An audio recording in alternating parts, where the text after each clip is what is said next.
Nous lisons dans la parole de Dieu, dans le livre de Psaume 51, les versets 9 à 12. Il est dit, purifie-moi avec l'hysope et je serai pur. Lave-moi et je serai plus blanc que la neige. Annonce-moi l'allégresse et la joie, et les eaux que tu as brisées se réjouiront.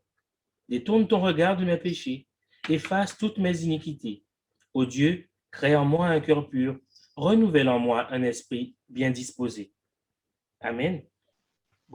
Bondoso Deus que habita nos altos do céu. Estamos, Senhor, agradecidos por mais um dia, Senhor, que nos deste, esse santo dia. Possamos, Senhor, nesse santo dia, ouvir a Tua palavra, Senhor, e fazer atenção em cada momento que estivermos falando da Tua palavra. Que ela possa realmente fazer sentido em nossas vidas, que ela possa ter um significado profundo, Senhor, que atinja os nossos corações, os nossos desejos. Que Ele, Senhor, nos dá um sábado de paz, de tranquilidade, em estar ouvindo a Tua palavra.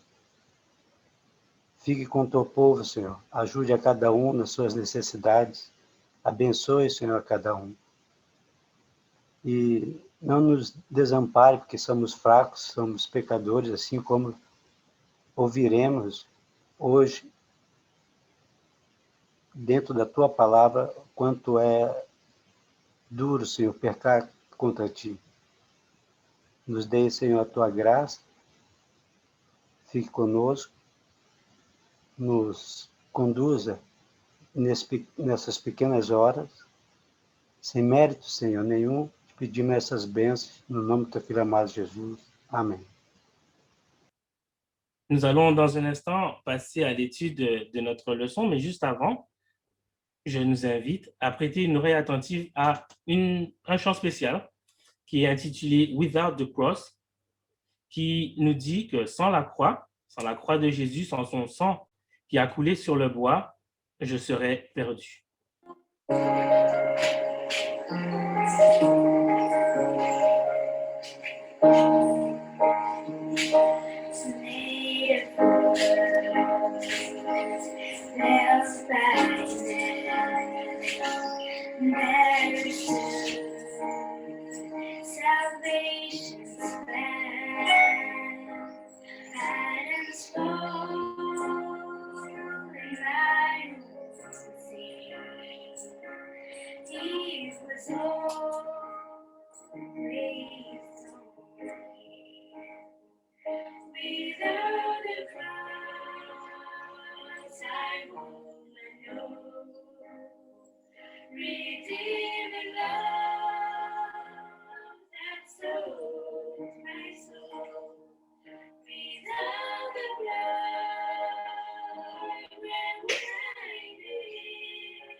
Merci, Alexandre. Bonjour à tous.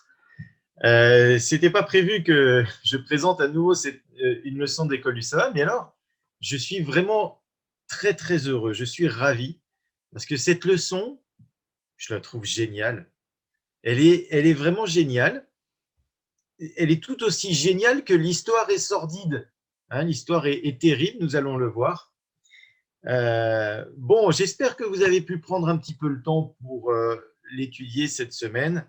Ce sera beaucoup plus agréable pour la voir ensemble. On fait un petit rappel de la leçon précédente. Alors, nous avions vu que David avait vraiment des dispositions très chrétiennes, même si on n'employait pas ce mot de son temps, mais il avait un cœur loyal envers Jonathan et sa descendance, puisqu'il a pris soin de Méphibosheth. Il avait acquis la confiance de son armée, de belles réussites parce qu'il confiait chacun de ses projets à Dieu et il était il tentait d'être en paix avec les pays voisins, et même si en retour il a eu du mal, eh bien cela ne l'a pas conduit à la haine ou la méchanceté en aucune façon. Par contre, on voit se glisser une petite ombre au tableau qui était la polygamie. Voilà, la leçon de la semaine dernière se terminait sur ce problème, puisque nous avions vu qu'il y avait un petit peu d'idolâtrie qui commençait à rentrer déjà, et un petit peu de distance par rapport à Dieu. Et c'est vrai que souvent, quand tout va bien, on ressent moins le besoin de Dieu. Alors, nous allons revenir un peu plus concrètement sur justement ces notions-là avec l'école du sabbat que nous avons étudiée cette semaine, qui a pour titre « Quiconque s'élève sera abaissé ». Le verset qui nous était proposé nous dit « la voix des perfides et rudes ». Est-ce que tout le monde sait ce que ça veut dire, perfide? Quelqu'un qui est perfide, c'est quelqu'un qui va être sournois, quelqu'un qui agit,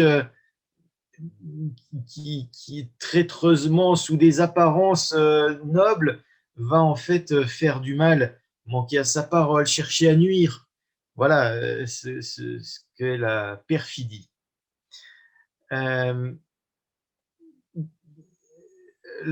Qui veut bien lire la petite phrase d'introduction d'un Patriarche et Prophète en dessous de ce verset? Oui, Xavier, bonjour. Bonjour à tous. Oui, j'ai trouvé cette phrase-là de Patriarche et Prophète très forte. Elle nous met tout de suite dans l'ambiance de la leçon. Ceux qui pensent pouvoir voiler leur culpabilité derrière l'exemple de David peuvent apprendre par le récit sacré que le chemin du mal est dur.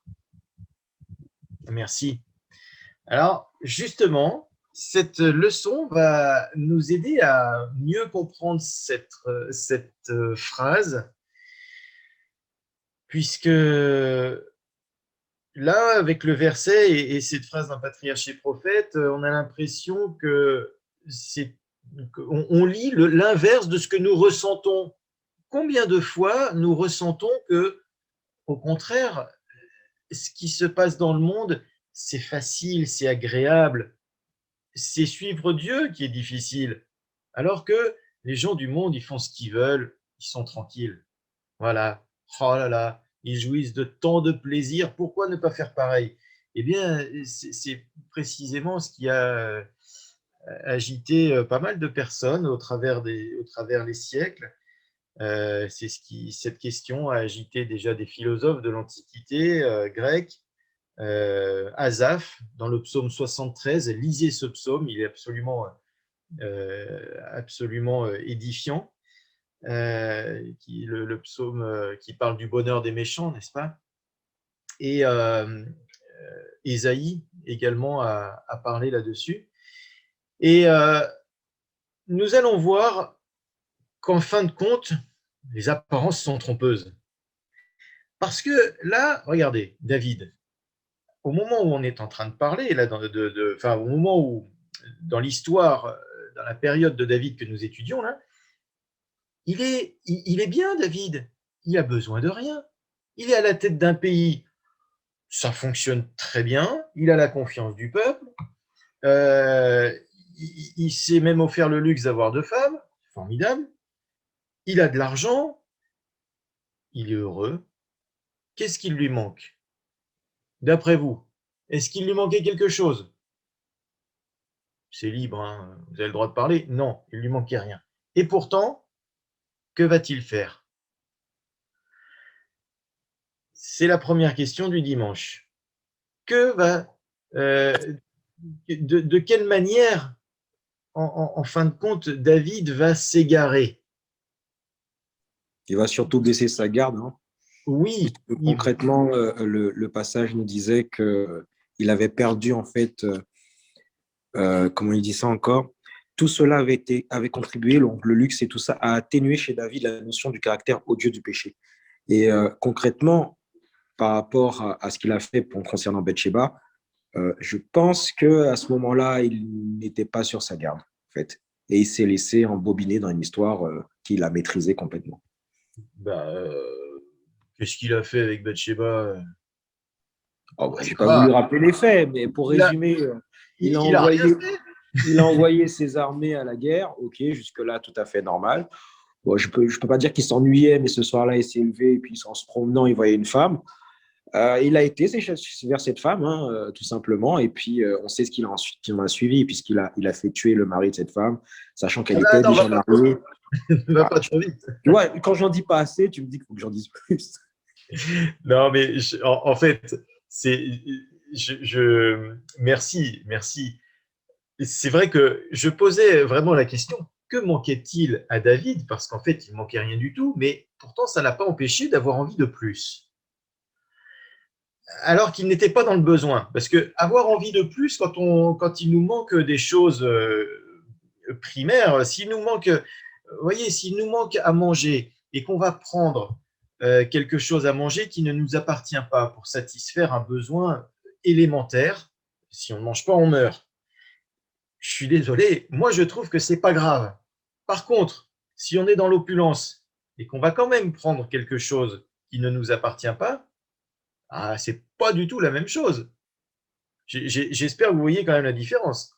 C'est pas du tout une nécessité. Donc, je dis pas que… Attention, je ne suis pas en train de légitimer le vol non plus, hein, mais il y a quand même des degrés que les hommes sont déjà capables d'établir. Et Dieu qui juge les pensées profondes, bien davantage encore. Donc, le verset m'a un peu fait sourire quand il dit qu'il aperçut là une femme qui se baignait, qui était très belle de figure. Je ne suis pas sûr qu'il ait regardé que la figure, parce que très rapidement, il lui dit de venir. Alors, avant ça, il demande quand même qui c'est. Et on lui dit, c'est la femme de. Ça n'avait pas l'air de lui poser beaucoup de problèmes. Il l'a fait venir. Et puis, l'histoire passe très vite. Hein, donc, elle est venue. Ils ont couché ensemble. Bon, formidable. C'était bien ça ou c'était pas bien quand même? Qu'est-ce qu'on peut conclure de cette histoire déjà à ce stade, d'après vous? Je vois que vous êtes très très inspiré. Que disait le verset dans Hébreux 13, 4? Vous l'avez tous sous les yeux, j'en suis sûr.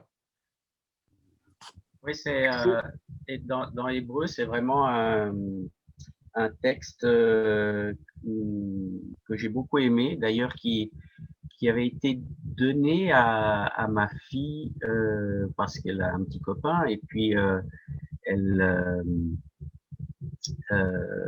en parlant un peu sur la sexualité, etc., ce texte avait été donné, et je crois qu'il touche, il touche tant qui est marié que celui qui n'y est pas, quoi, non, parce qu'il parle d'impudicité et d'adultère.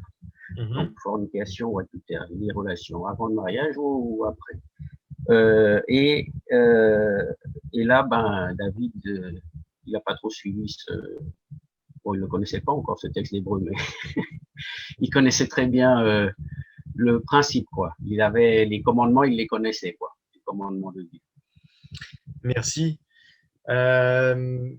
Effectivement, il y a des choses sacrées que nous devons respecter. Déjà, la morale qu'on peut tirer de cette histoire, c'est que nous devons profondément respecter ce que Dieu a installé et la morale que Dieu a installée. Alors, je sais qu'il peut y avoir quelques différences culturelles, mais tout de même, là, moi, ce que je trouve grave, c'est pas forcément qu'on fasse l'erreur. C'est pas forcément que David trompe ou commette un adultère que je vais trouver grave. Je m'explique, c'est grave, mais chacun peut chuter à un moment donné. Il peut y avoir un péché qui soit commis, mais après, qu'est-ce qu'on va faire de cette erreur? Comment on va la traiter? Est-ce qu'on va chercher à minimiser? On va le voir après. Hein. Mais ce que je trouve grave aujourd'hui, c'est que dans le monde, la plupart des gens ne considèrent plus que ce soit grave. C'est-à-dire qu'il y a un réel niveau moral qui est en train de baisser. Aujourd'hui, on se met en couple avec quelqu'un et puis on s'unit, on se sépare très rapidement et puis on peut rester unis et puis s'attacher encore à d'autres au pluriel, sans que ça soit considéré comme très grave, très choquant. Ça, c'est réellement inquiétant. Bon, revenons un petit peu à nos moutons. Donc, qu'est-ce qui a, on a un petit peu déjà répondu, mais qu'est-ce qui a conduit David à avoir ses repères émoussés? Vous m'entendez?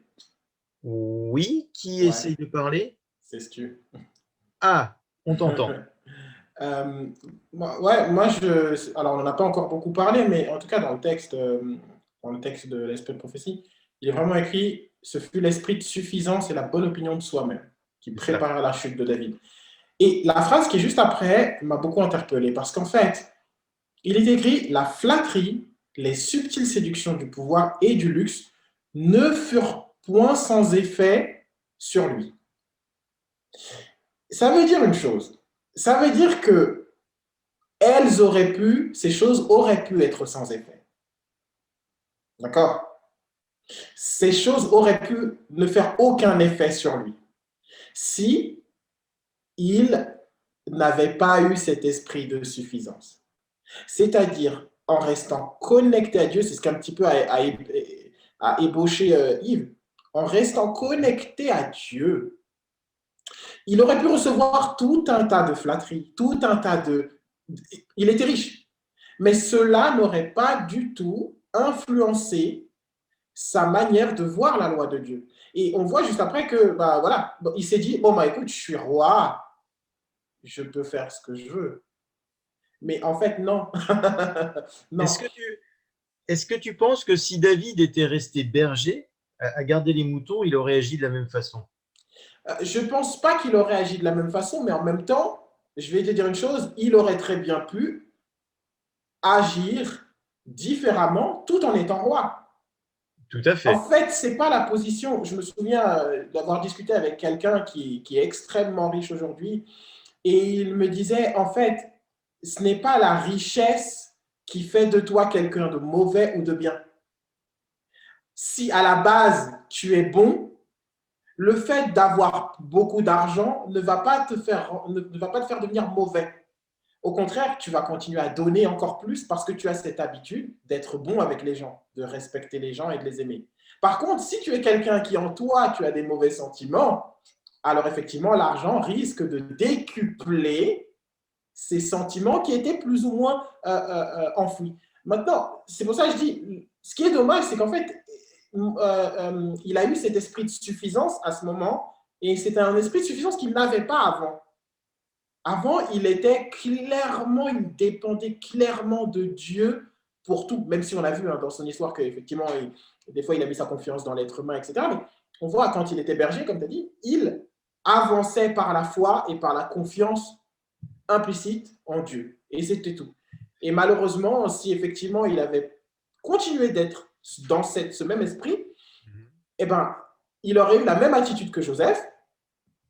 Quand il a vu cette femme, et peut-être que quand on lui a dit, bon bah oui, mais alors cette femme, c'est la femme d'Uri, il a dit, ah non, non, non, non, non, non, comment pourrais-je faire un aussi mal et pécher Voilà. contre Dieu, tu vois? En fait, merci beaucoup. En fait, il y a quand même une différence, je trouve, entre le David gardien de moutons et le David roi. Et je suis complètement d'accord que ce n'est pas seulement la richesse la différence, mais c'est que le David gardien de moutons était beaucoup plus dépendant de Dieu à cette époque-là. Et on le voit notamment dans sa réponse par rapport à Goliath, quand il y a eu cet épisode avec Goliath, rappelez-vous, il y a quelque temps, Saül et son grand frère et Saül l'ont essayé de le dissuader en disant « mais tu ne vas pas aller te battre contre lui, c'est un géant ». Et David ne s'est pas démonté, il a dit « mais attendez, moi j'y vais avec Dieu. Quand je garde mes brebis et qu'il y a un ours ou un loup ou un lion qui vient les manger, bah, moi j'y vais, Dieu est avec moi ». Il n'avait pas peur de ça. Et là, le David roi, eh ben, il est moins confronté au danger. Déjà, il ne prend plus part au combat, il envoie Joab. Donc, il est assez distant de ce danger, il ressent moins la protection de Dieu. Ah, là, ça l'expose. Alors, il y a Peter qui voulait parler tout à l'heure, et ça fait un petit moment que je ne l'ai pas vu, pardon. C'est un petit moment qu'il voulait parler. Est-ce que tu es toujours là, Peter? Oui, je suis là, on a déjà répondu à la question. Pardon, je suis désolé. Je suis désolé. Bon, n'hésite pas, je ne vois pas toujours. Par contre, il y a ta maman, ça fait un moment qu'elle demande la parole. Ah, j'ai cru qu'elle était bloquée en position. Pardon alors. Non, c'est rien. C'est juste qu'il y a une toute petite phrase vers la fin de la note qui dit « Entouré d'aise et de sécurité, il relâcha l'étreinte qui le lie au Seigneur. » C'est nous qui nous mettons en ne veillant pas suffisamment, comme cela nous est conseillé dans la Bible souvent, c'est nous qui nous mettons en danger d'être sensibles aux séductions et à toutes les tentations. Donc voilà, Oui. il a baissé la garde, comme on a dit tout à l'heure, et du coup, Tout à fait. merci. Merci. Alors au lundi, justement, on voit les solutions. On a quelques solutions. Jésus nous explique comment faire pour éviter de nous retrouver dans la situation de David, mais de bien d'autres. Que pouvons-nous faire? Alors, quelqu'un qui pourrait nous aider à apporter quelques éléments de réponse, c'est la question du lundi, la première question, la A. Comment Jésus explique-t-il ce qui rend une personne vulnérable au péché? Ou plutôt, le verset répondait à ce qui peut… Le verset, si tu me permets, il est assez clair. Hein. Si nous sommes attachés au Christ, comme le disait Stuart, il n'y aurait pas de problème en fait. Mais vraiment attaché. Et attaché, c'est pas juste dire je suis chrétien, c'est vraiment avoir les actes qui suivent. Et David, tant qu'il était attaché en fait à Dieu, on l'a vu avec Goliath, on l'a vu dans sa relation avec Saül, malgré que Saül était un ennemi mortel. Hein. On est d'accord que Saül n'était pas là pour jouer avec sa vie, plutôt pour le tuer. Et bien, tant qu'il était attaché à Dieu, il n'y avait pas de souci, dans le sens où il gérait la situation correctement et comme Dieu le voulait. Par contre, à partir du moment où il a laissé sa garde, c'est pour ça que je parle de garde vigilance, hein, puisqu'il est demandé de prier sans cesse, de se confier en Dieu sans cesse, à tout moment, à tout instant, à partir du moment où le luxe ou peu importe les choses de la vie l'ont fait baisser sa garde et sa vigilance, il n'était plus attaché à Dieu, il ne voyait donc plus les conséquences de ses actes et au final, il se laissait vivre et on a vu ce que ça a donné. Merci. Et l'apôtre Paul, dans Romains, oppose deux choses. L'affection de la chair et des choses de la chair et des choses de l'esprit. Comment peut-on comprendre ce verset? Comment vous comprenez ce verset? Je vais le lire si vous voulez. Ceux en effet qui vivent selon la chair s'affectionnent aux choses de la chair, tandis que ceux qui vivent selon l'esprit s'affectionnent aux choses de l'esprit. et l'affection de la chair, c'est la mort, tandis que l'affection de l'esprit, c'est la vie et la paix. Qui pourrait nous aider à comprendre ce verset? Parce que là, on est à deux doigts de se dire, ok, je vais dans un monastère, je vais me séparer de tout ce qui est, de tout ce que je comprends être la chair, et je vais passer mes journées en prière, et là, je vais gagner le paradis. J'imagine que c'est pas trop ça qu'il faut comprendre. Qui peut nous apporter un élément de réponse? Oui, Junior. Bonjour. Oui, bonjour. Bon sabbat à tout le monde. Vous m'entendez? On t'entend pas très fort. Pas très fort. Comme ça, vous m'entendez peut-être? Ça a l'air d'être mieux, oui. Ouais. Ici, en fait, c'est pas que nous devons aller dans un monastère, comme tu dis, ou disparaître de la terre. La Bible me dit, nous sommes dans le monde, mais nous ne sommes pas du monde. C'est un peu compliqué à concilier en étant sur cette terre, mais le verset que nous avons lu précédemment, ça répond totalement à cela. Nous devons nous attacher à Christ. Et comme Yves l'a dit tout à l'heure, nous attacher réellement. Pas qu'en parole, je suis chrétien et tout, mais en acte et beaucoup plus avec tout notre cœur. Je vais donner un exemple. On voit l'exemple de quelqu'un dans la Bible comme Daniel. Daniel, qu'est-ce qu'il a fait? C'est l'exemple de quelqu'un qui était attaché à Christ.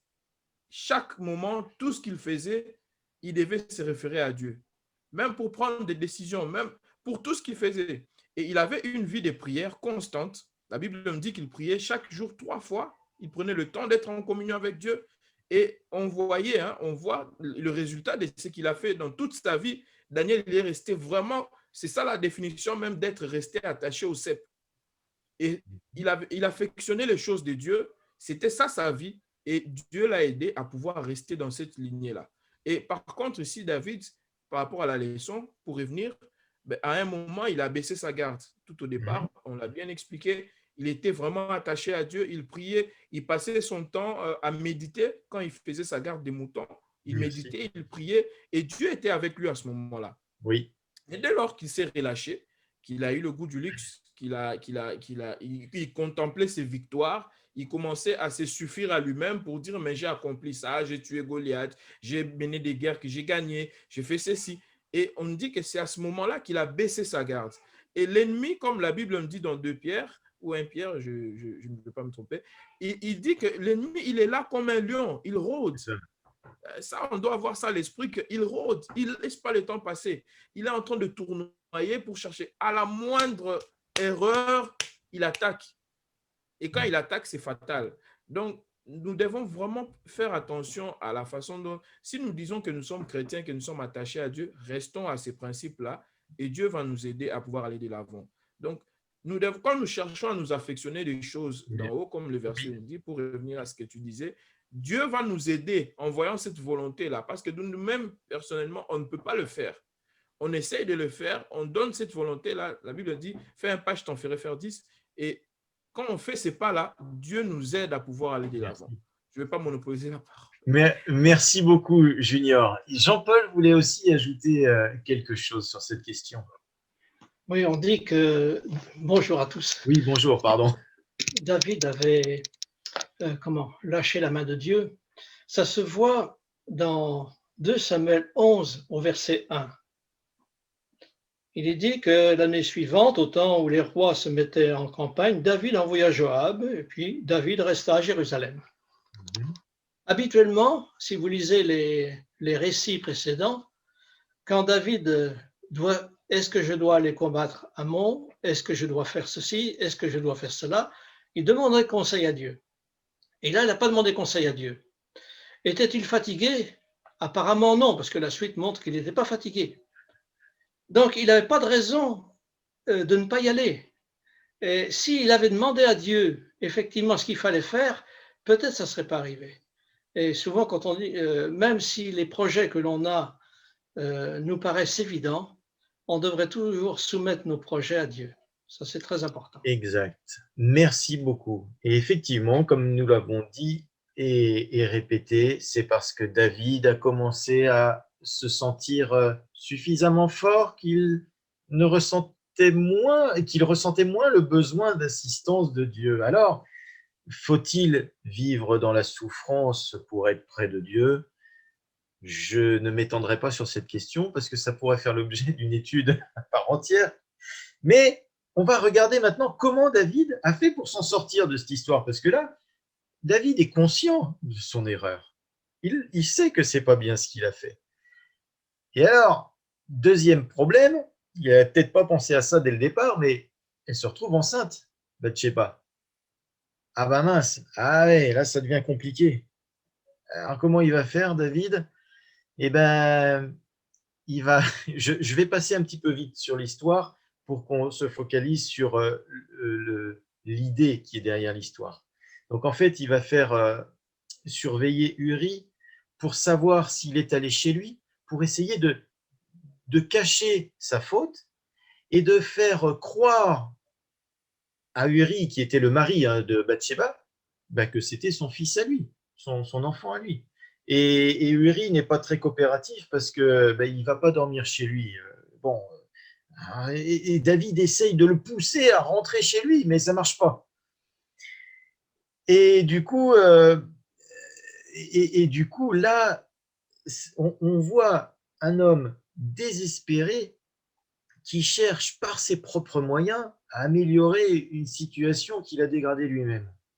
Mais tout ce qu'il va tenter de faire, ça va l'enfoncer encore plus. Dans quel état d'esprit David se trouve à ce moment-là? C'est la question C. On nous demande comment David se sentait-il alors qu'il était tenté de commettre péché sur péché. Et qu'en pensait Dieu?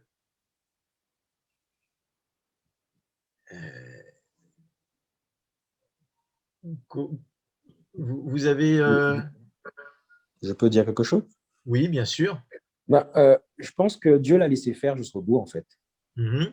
Parce que concrètement, même si c'était mal, Dieu l'a laissé faire pour lui donner une leçon à la suite. Parce qu'après, il a bien payé, il a payé très cher. Mais je veux dire que Dieu ne s'interpose pas lorsque nous faisons de mauvais choix. Il y a des fois où on est puni tout de suite, mais il y a des fois où il nous laisse aller dans la mauvaise direction volontairement pour qu'on puisse se casser bien la tête. Et là, David, il a été jusqu'au bout, jusqu'à tuer Uri quand même. Parce qu'il n'arrivait pas à faire en sorte que Uri puisse retourner vers sa femme pour plus ou moins dire c'est toi qui as mis ta femme enceinte au final, donc c'est pas mon fils. En fait, il voulait cacher sa faute. C'est ça. Et n'ayant pas réussi, sachant que Uri était un de ses serviteurs les plus fidèles, les plus loyaux, il a fait en sorte que Uri, malheureusement, meure. C'est quoi qui est grave, en fait, dans cette histoire? Qu'est-ce qui est le plus grave? Est-ce que c'est que David, il trouve qu'il y a une femme qui est jolie, il n'arrive pas à maîtriser sa pulsion, il met sa conscience de côté, il couche avec elle. Ok, c'est pas bien. Mais ensuite, il va chercher... Oui, maman, tu voulais ajouter? Le pire, c'est que justement, il a continué, il s'est enfoncé. Au lieu de reconnaître son erreur, de s'en excuser à la limite, d'avouer sa faiblesse à Dieu, tout comme à Uri d'ailleurs, il aurait pu... Peut-être que Uri aurait compris. C'est vrai que les rois, des fois, font des choses et on leur tolérait beaucoup de choses. Bon, peut-être que ça serait passé. Mais non, il était honteux, c'est sûr. Il a dit qu'il était complètement affolé parce qu'il ne savait pas comment faire. Et donc, du coup, il se décide à franchir le pas qui sépare l'adultère de l'homicide. Voilà. Moins on veut reconnaître rapidement son erreur, pire on fait. En fait, là, on a la démonstration de comment une erreur non avouée conduit à une multitude d'erreurs. Cathy, tu voulais dire quelque chose? Oui, la semaine dernière, il y avait une sœur qui avait dit quelque chose de très, très, très vrai. L'ennemi apprend de nos erreurs.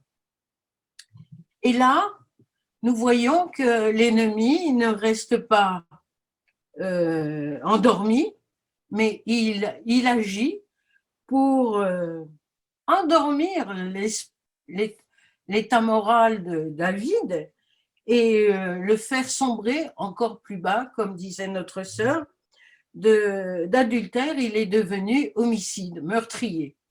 Donc on va vraiment, il n'a même pas eu pitié de son serviteur qui lui craignait Dieu, qui ne voulait pas que pendant cette guerre, il puisse retourner vers sa femme et avoir des aises.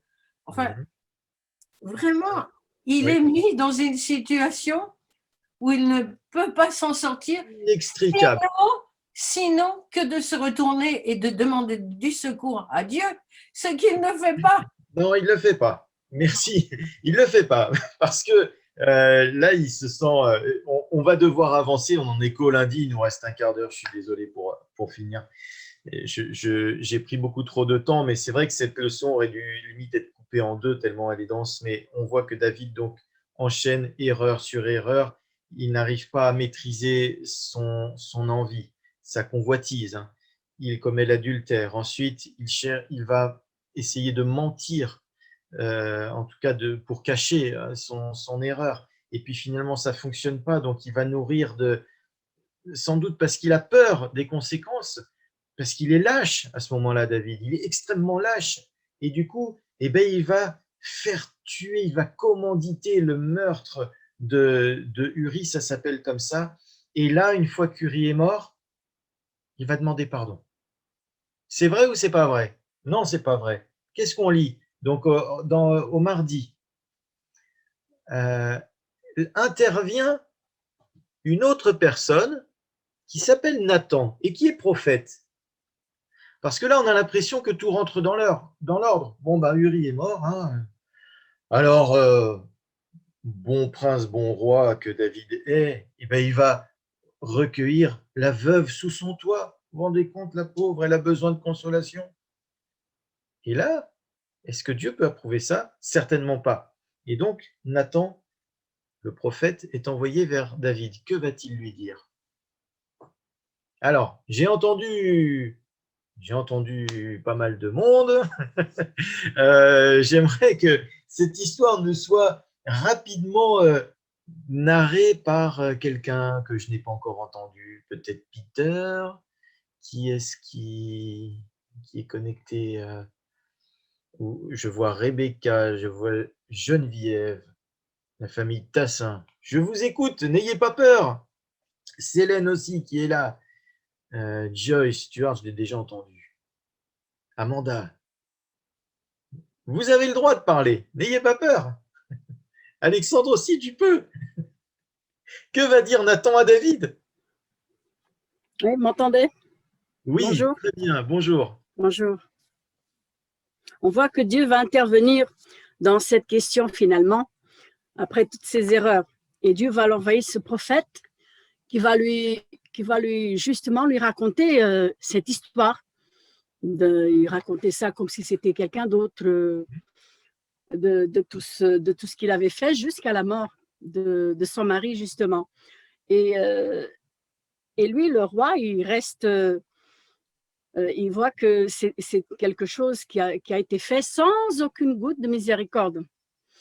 Il va dire, oh oui, cet homme, il mérite la mort, etc. Alors, le prophète lui dit carrément, mais cet homme, c'est toi. Et je pense que cette déclaration, à cet instant, c'est à partir de là qu'il a pris conscience vraiment que son chemin n'était pas du tout bien jusque-là. Et Exact. je crois que c'est là qu'il va vraiment commencer à réfléchir et effectivement à demander pardon à Dieu de tout cela. Merci. Effectivement, David comprend très bien de qui parle Nathan dans sa petite histoire. Et il se désigne lui-même. Et là, à ce moment-là, David, comment on pourrait dire, il capitule devant Dieu. Il arrête ses bêtises. Il comprend que là, il y a un point de non-retour qu'il ne faut surtout pas franchir. Oui, maman, tu voulais dire quelque chose? Oui, la note B nous dit que David s'éveille comme d'un rêve et comprend son péché. Et là, il ne cherche plus d'excuses, il ne cherche plus de circonstances atténuantes. Mais il s'éveille comme d'un rêve. Ça veut dire que pendant un certain temps, il a agi sans vraiment réaliser à quel point il était en train de pécher et de s'enfoncer. Toute la situation que l'on a vue, les rois autour qui en faisaient autant, etc., tout ça avait un peu brouillé sa perception du bien et du mal. Et on voit aussi les conséquences que ça avait sur le peuple. Parce que la semaine dernière, on avait dit qu'il y avait de nombreuses conversions de païens à la vérité parce que David se comportait bien, etc. Et là, dans la note A, on nous dit que le niveau de la piété baissait, l'horreur du péché était oblitérée dans bien des cœurs et les mécréants s'enhardissaient dans le mal. Donc, ce qu'on fait, et surtout ce que fait un responsable, a énormément de conséquences, bien sûr sur lui-même, mais aussi sur ceux qui sont en dessous de lui.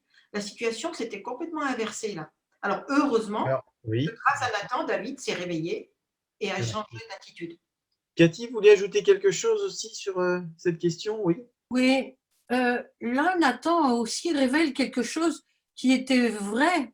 Il disait qu'il avait mis en possession de la maison de son maître, c'est-à-dire que toutes les femmes de Saül pouvaient revenir à David.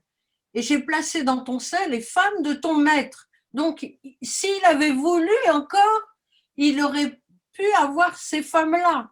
Et je t'ai donné la maison d'Israël et de Juda. Et si cela eût été peu, s'il avait considéré que c'était peu, et Dieu dit qu'il aurait pu encore en rajouter. Donc, qu'est-ce que Dieu n'aurait pas fait pour lui faire plaisir s'il était resté fidèle à l'Éternel? Mais là, on voit que, moi je ne suis pas tout à fait d'accord, je vois que tant que Nathan ne lui dit pas « c'est toi cet homme-là », il condamne cet homme, il est fou, furieux, il se met en colère, il dit que cet homme mérite la mort et qu'il doit lui rendre 4 brebis pour être justifié de son acte. Donc c'est même lui qui va proposer la condamnation. Et ensuite vient le jugement de Dieu par le biais de Nathan. Merci beaucoup. Effectivement. Et d'où ma question de départ, mais que manquait-il à David? En fait, rien du tout. Mais alors, qu'est-ce qui a pu se passer dans sa tête pour qu'il veuille encore ce qui ne lui appartenait pas? Xavier, tu voulais dire quelque chose? Je ne sais pas si c'est toujours d'actualité. Oui, je ne sais pas si, parce qu'on est passé un peu dans la question B aussi, non? Si je me trompe Oui, pas. oui, voilà. Oui. Ouais, c'était par rapport à une réflexion que je me suis fait par rapport aux conséquences du péché. Parce que des fois, des personnes disent, mais attends, David ou n'importe qui se convertit, pourquoi est-ce qu'il devrait subir les conséquences? Si Dieu est amour, il pourrait très bien effacer toutes ces conséquences, non? Et alors, je me suis mis à réfléchir un petit peu sur ça. Et de ce que j'ai pensé, c'est que les conséquences, déjà, sont des conséquences tout à fait normales qui arrivent, selon nous, mais elles permettent à la personne qui a fait la faute de pouvoir se rappeler et de revenir à Dieu d'une certaine façon par rapport à ce qu'elle a pu faire.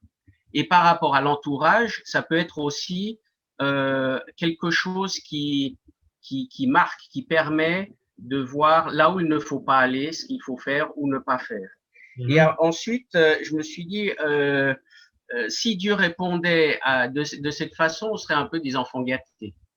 On se retournerait finalement vers Dieu par intérêt, et puis il n'y aurait pas un amour vraiment profond. Mais alors là, les personnes, des fois, me disent, oui, mais si la personne ne le fait pas par intérêt, mais vraiment par amour, pourquoi il n'enlèverait pas les conséquences? Et là, on ne doit pas oublier que notre problème n'est pas un problème que terrien, mais cosmique. Et là, je me suis rappelé de l'histoire de Job. Job, Satan, qu'est-ce qu'il a dit à Dieu? C'est Job te suit parce que tu fais il a tout ce qu'il veut, tu lui donnes tout ce qu'il veut, etc.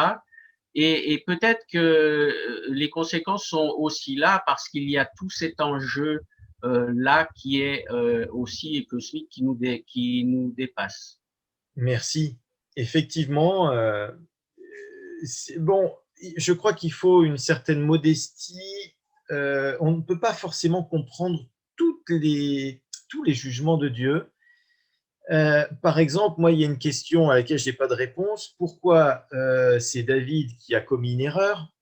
Pourquoi est-ce que c'est l'enfant qui devait mourir alors que lui, il n'y était pour rien? Vous voyez? Et je ne veux même pas qu'on parle de cette question parce qu'on n'arrivera, je ne pense pas, à trouver de réponse. Donc, Dieu sait ce qu'il fait et parfois, même si nous ne comprenons pas, nous devons accepter les choses et avec la certitude tout de même qu'un jour nous comprendrons tout et nous aurons réponse à chacune de nos questions. Ça, en tout cas, c'est ma certitude et j'espère que c'est la vôtre. Alors, on va avancer un petit peu plus au mercredi.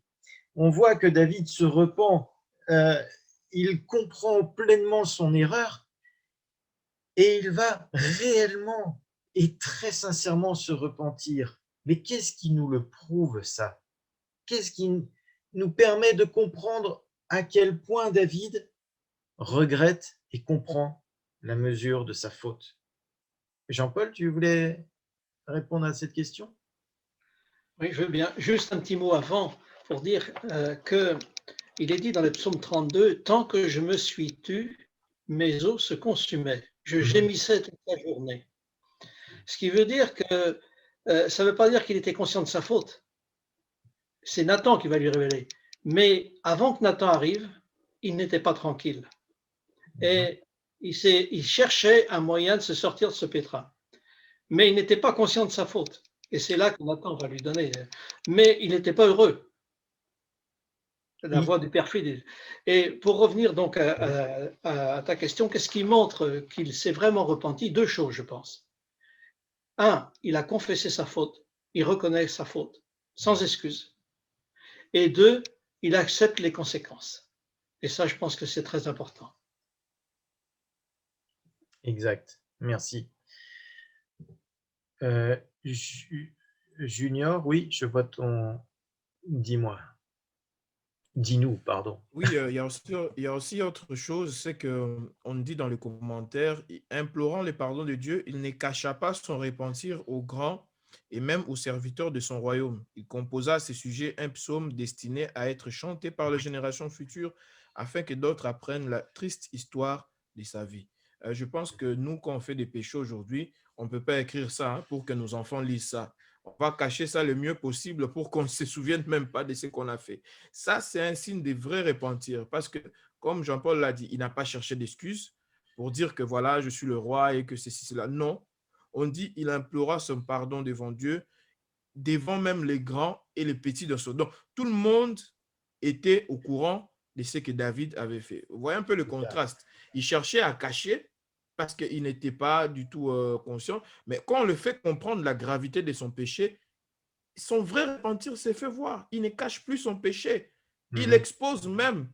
Et à ce sujet, pour aller encore plus loin, il écrit même un psaume pour que ça reste, pour que tout le monde voit que quand il a péché, voilà les conséquences. C'est ça, les signes d'un vrai repentir. Et c'est pour ça même que Dieu va lui pardonner parce qu'il ouvre son cœur comme un livre devant Dieu. Et ce n'est pas souvent ce que nous faisons.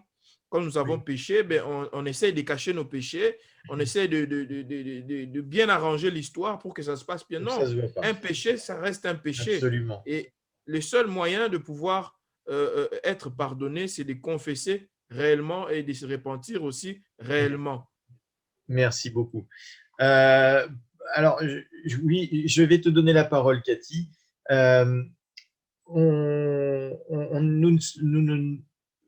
Dieu ne nous demande pas de faire des confessions publiques chaque fois que nous commettons une erreur. Attention. Mais là, c'était différent pour David, parce que c'est pas ce que tu as voulu dire, Junior, mais là, la chose était publique. Joab était impliqué. Évidemment, Bathsheba, sans doute l'entourage de David avait été témoin de cela, et Nathan a parlé publiquement également. Donc, en fait, toute la cour et du coup tout le peuple était au courant de ce qu'il avait fait. Donc, ça devenait nécessaire. Avez-vous lu le psaume 51? Je suis sûr que oui. Lisez-le et relisez-le autant que nécessaire. Parce que ça, ce sont les paroles de quelqu'un qui a réellement compris. Quelqu'un qui ne se cherche aucune excuse, qui accepte qui accepte réellement les conséquences de ses fautes. Et c'est quelqu'un surtout qui veut réellement changer, qui se rend compte qu'il n'a pas la possibilité lui-même de se changer. Et la seule solution, c'est de demander l'aide de Dieu, son pardon et son aide. Ça, c'est le psaume 51. Lisez-le autant de fois que possible. Cathy, tu voulais ajouter quelque chose? Alors, on va essayer de faire court parce que j'aimerais quand même qu'on parle un peu du jeudi. Dieu ne va pas tuer David pour le peuple d'Israël, mais il va en subir les conséquences à travers la vie de ses fils qui vont être tués, puisque 4 de ses fils vont être tués. Donc, et il va y avoir vraiment des problèmes familiaux graves. Mais pour nous, aujourd'hui, l'Éternel nous donne la même chance. Il ne nous tue pas, mais nous devons assumer toutes les transgressions que nous allons faire, toutes les conséquences. Et même pour nos enfants, quand ils font des choses graves, nous ne les tuons pas, nous ne les lapidons pas comme c'était à un certain temps. Mais les conséquences de leur désobéissance, ça n'est pas ôté. Et par exemple, un enfant, s'il fait quelque chose de grave, on va lui dire « je te pardonne, mais tu vas subir telle et telle et telle chose parce que tu as fait cela ». Et ça devrait être une leçon pour nous adultes, pour nous parents et pour nous enfants de Dieu. C'est pour ne pas oublier que chaque transgression a ses conséquences. Merci. Effectivement. Le péché, c'est grave. C'est, comme il est dit dans Jean, dans l'apôtre Jean, le péché, c'est la transgression de la loi. Et quiconque transgresse la loi est donc un pécheur. Et Dieu, dans sa justice, par contre, ne va pas condamner un pécheur qui se repent. C'est ce que nous dit Ézéchiel. C'est ce qu'on lit dans Ézéchiel. Même le plus grand des pécheurs qui reconnaît ses fautes, qui s'en détourne, il ne sera pas condamné. Parce que Dieu va le pardonner. Et à l'inverse, David, qui était très bien, qui était très juste, il lâche la main de Dieu, il pêche. Là, instantanément, il est plus juste, c'est fini. Aux yeux de Dieu, il perd sa justice. Donc, que le Seigneur nous aide à prendre conscience de ça et surtout de combien il est dangereux, c'est la dernière phrase de la note du mercredi, combien il est dangereux de fermer les yeux et d'endurcir notre conscience pour ne pas voir, pour ne pas réaliser que nous péchons. Il faut faire très attention parce que la conscience, à force d'être mise de côté, quand vous savez, on dit la petite voix, c'est la petite voix dans notre esprit qui nous parle.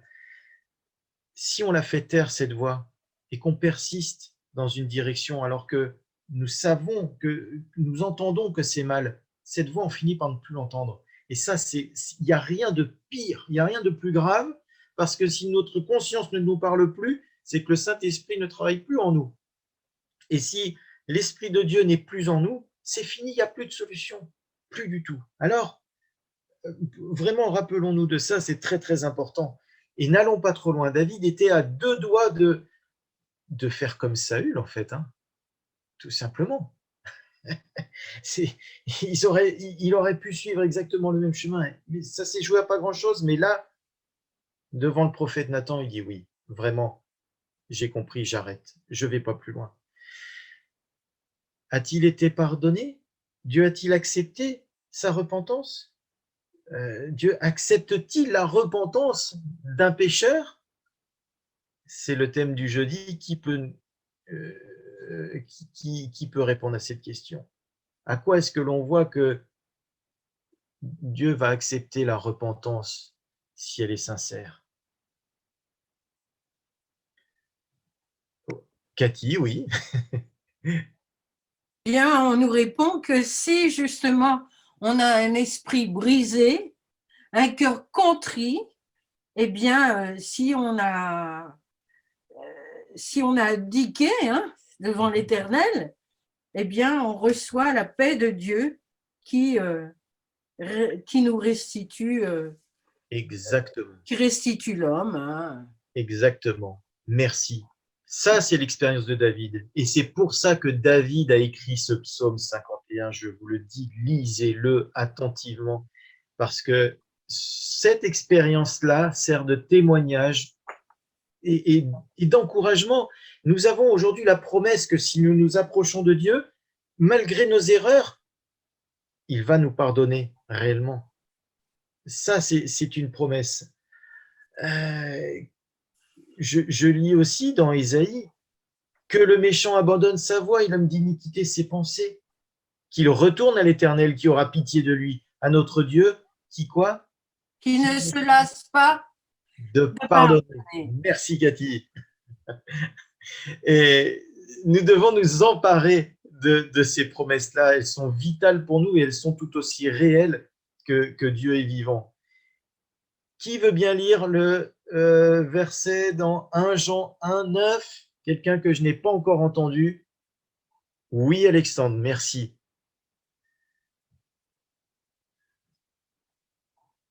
Oh. 1 Jean 1, verset 9. Si nous confessons nos péchés, il est fidèle et juste pour nous les pardonner et pour nous purifier de toute iniquité. Amen. Merci beaucoup. Et je crois que nous allons conclure, puisque le temps est maintenant arrivé à... nous allons conclure avec la dernière phrase du jeudi dans la note. Toute âme qui, reprise par Dieu, reconnaît ses fautes et consent à les confesser humblement, peut être assurée qu'il y a pour elle de l'espoir. Tout homme qui reçoit avec foi les promesses de Dieu trouvera le pardon. Et j'ajouterai, et la paix. Et que la paix du Seigneur soit avec vous tous. Amen.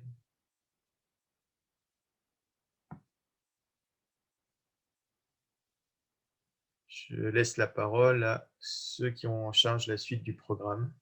Merci pour votre participation.